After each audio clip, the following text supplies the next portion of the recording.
Hi friends, ఈరోజు చూడండి ఎండలో అవి మాడిపోతున్నాయని వీటిలో పెట్టాను. ఇందులో పెట్టాక నిజంగా చాలా బాగున్నాయి. కొంచెం కొంచెం నీరు పోస్తున్నాను, చాలా బాగున్నాయి. అలాగే వీటిని చూస్తూ మనం కథ చెప్పుకుందాం.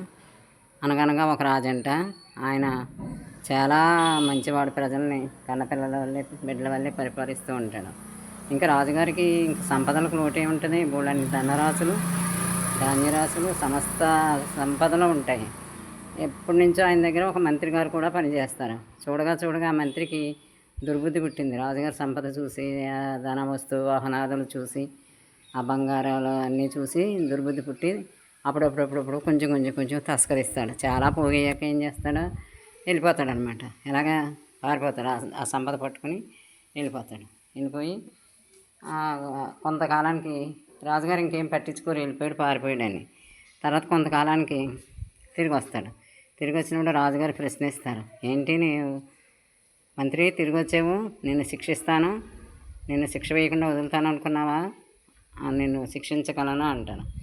మహాప్రభు నన్ను శిక్షించండి, నేను శిక్షార్హుణ్ణే, ఇప్పుడు చేయనిది ఇంత నేరం, ఈ సంపద చూసి బుద్ధి మారి దుర్బుద్ధి పుట్టింది కనుక అలా చేశాను, మీరు నన్ను శిక్షార్హుణ్ణే, శిక్షించండి.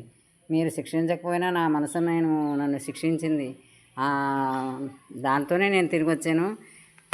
మన మనస్సాక్షి నన్ను చాలా చిత్రహింస పెట్టింది, ఇలా చేసానని పశ్చాత్తాపంతో తిరిగి వచ్చాను.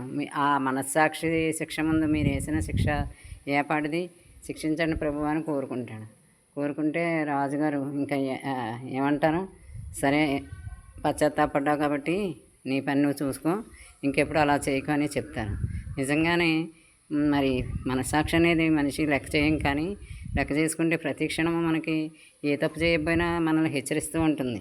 మనం అప్పట్లో పట్టించుకోం, ముందుకు వెళ్ళిపోతాం, తప్పులు చేస్తాం. అలా కాకుండా మన మనస్సాక్షిని లక్ష్యం చేసుకుంటే తప్పులు జరగవు. మరి బాగుందా కథలు వినండి. ఇందులో చిన్న చిన్న జ్ఞానయుక్తమైన మాటలు ఉన్నాయి, జ్ఞానాన్ని చెప్తున్నాయి. మంచి అలవాటు చేసుకోండి. చూసారు గాలి, ఇప్పుడు నిన్న గాలి వేసింది కానీ ఈరోజు కొంచెం పర్వాలేదు, గాలికి తలనొప్పుతున్నాయి మొక్కలు, ఎంత బాగున్నాయో కదా. సరే, రేపు ఇంకోటి చెప్పుకుందాం. బాయ్.